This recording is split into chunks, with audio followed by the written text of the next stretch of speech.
Hi hello everyone, कैसे हैं आप सभी। Welcome to my YouTube channel. I am Aditi, pre final student of government medical college Shahdol. आज इस वीडियो में मैं आपको पढ़ाने जा रही हूँ होम्योस्टेसिस। काफ़ी अच्छा टॉपिक है और इससे काफ़ी क्वेश्चंस भी पूछे जाते हैं, तो ready. First of all homeostasis पढ़ने से पहले हम जान लेते हैं थोड़ा फिजियोलॉजी में होता क्या क्या है और क्या क्या पढ़ना है हमको, ठीक है। पहले पढ़ना general physiology, then cellular, nerve muscle, neuro, cardiovascular, respiratory, endocrine, reproductive, renal, GIT, exercise, environmental, ठीक है। तो अभी हम पढ़ेंगे जनरल में पढ़ने जा रहे हैं होम्योस्टेसिस, ओके। तो होम्योस्टेसिस क्या होता है, what is homeostasis. Homeostasis is nothing but a concept of constituency. Constancy means in spite of changes in the external environment, body tries to maintain over its parameter near to its constant value, ठीक है। मतलब external environment कैसा भी हो लेकिन body internal environment को maintain कर लेती है। हाउ, कैसे करती है, ये हम भी आगे देखेंगे। एक साइंटिस्ट थे क्लॉड बर्नार्ड, ठीक है। इन्होंने बोला था कि despite of changes in the external environment, stable मतलब एक्सटर्नल एनवायरनमेंट में कोई भी चेंजेस आए, इंटरनल एनवायरनमेंट स्टेबल रहता है।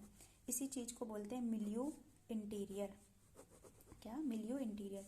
ये जो टर्म है ये क्लाउड बर्नर ने यूज किया था और ये मिलियू इंटीरियर को भी होम्योस्टेसिस बोलते हैं। कभी कभी एग्जाम में क्वेश्चन होम्योस्टेसिस ना पूछ के मिलियू इंटीरियर पूछ लेते हैं और बच्चे कंफ्यूज हो जाते हैं, तो यहाँ पर ध्यान दीजिए।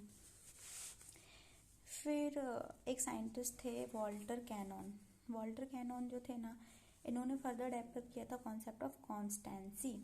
इन्होंने एक टर्म कॉइन किया था होम्योस्टेसिस। तो ये 1 मार्क क्वेश्चन पूछ लेते हैं कि होम्योस्टेसिस टर्म किसने कॉइन किया था, तो Walter Cannon. So to maintain this internal environment body use control system. 3 types के कंट्रोल सिस्टम होते हैं, positive feedback and the negative feedback, ठीक है। तो सबसे पहले हम देखेंगे कि कौन कौन से क्या क्या होता है, ठीक है। फिर आता है negative feedback, positive feedback and the feed forward control system, okay. So negative feedback क्या होता है कि कभी कोई बॉडी अगर कोई चीज़ इंक्रीज हो रही है तो उसको बॉडी कंपनसेट करके डिक्रीज कर देती है। फॉर एग्जांपल, जब आप एक्सरसाइज करते हैं, बहुत थक जाते हैं, तो आपका बीपी बढ़ने लगता है।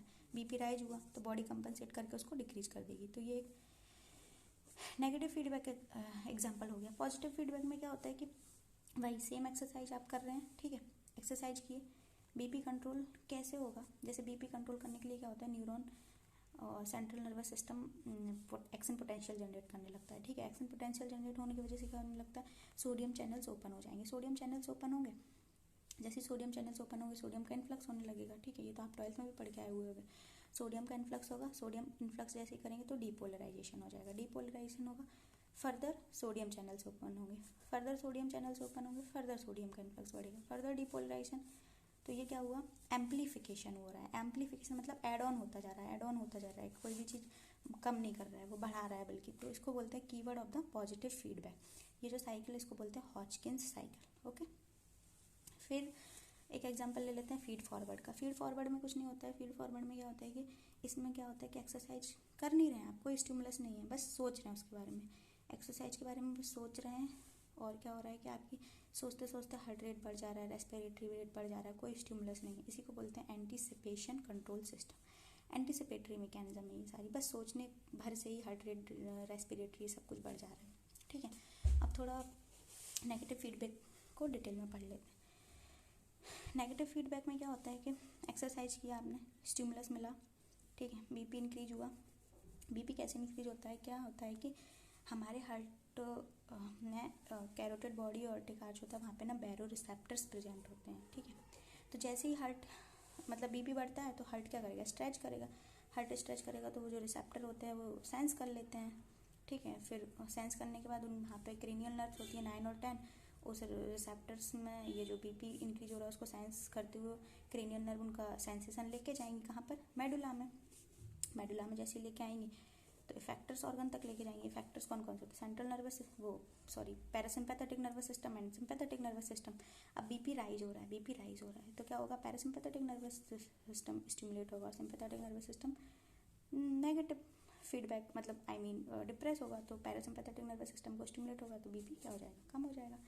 ये इसी को बोलते हैं बैरो रिफ्लेक्स। ठीक है, ये इस पे क्वेश्चन आता है, ये आगे भी अभी आप पढ़ेंगे, ये तो फॉर एग्जाम्पल के लिए मैंने आपको बताया। फिर आते हैं,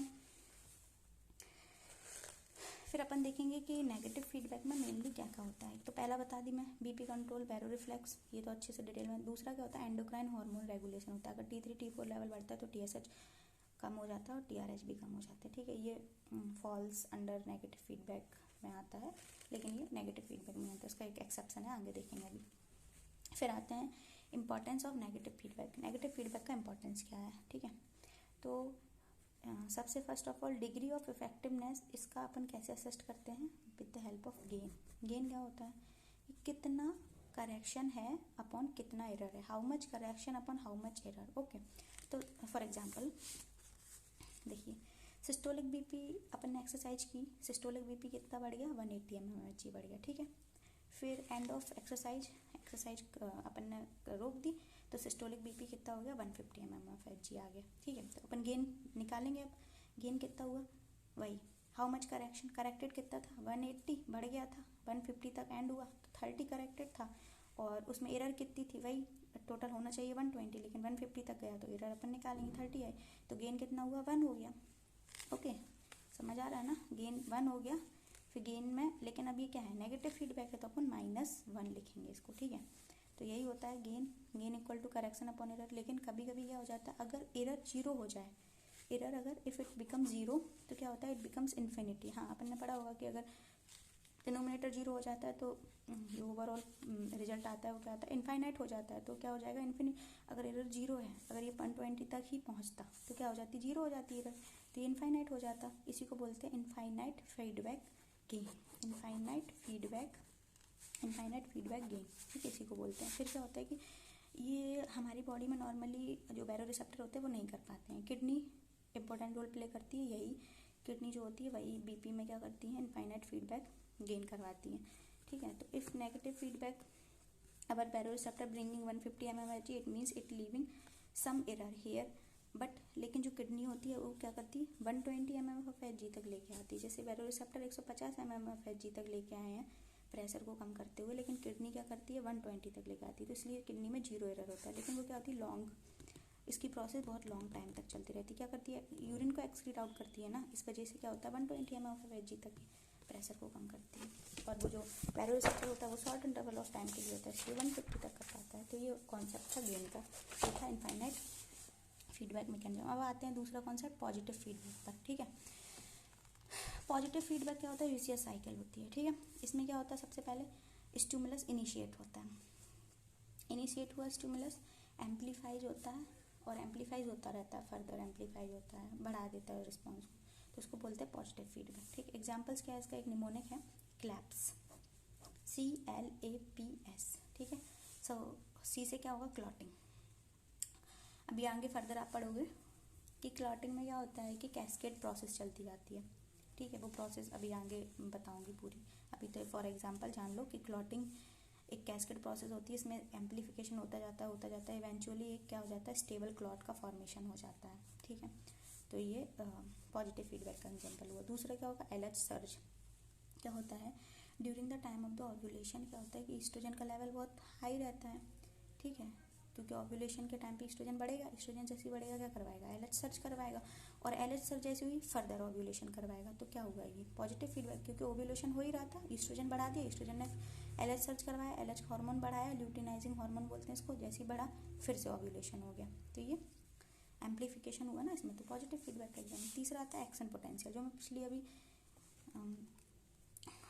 एग्जाम्पल में बताया था कि sodium channel action potential generate होगा, फिर सोडियम चैनल्स ओपन हो जाएंगी, फिर सोडियम का इन्फ्लक्स होगा, देन डिपोलराइजेशन, फिर से फर्दर सोडियम चैनल ओपन, तो उसी को हॉजकिन साइकिल बोला था ना, तो वो भी एक एक्शन, ये एग्जाम्पल आ जाएगा इसका पॉजिटिव फीडबैक का। फिर फोर्थ होता है पार्चुरेशन।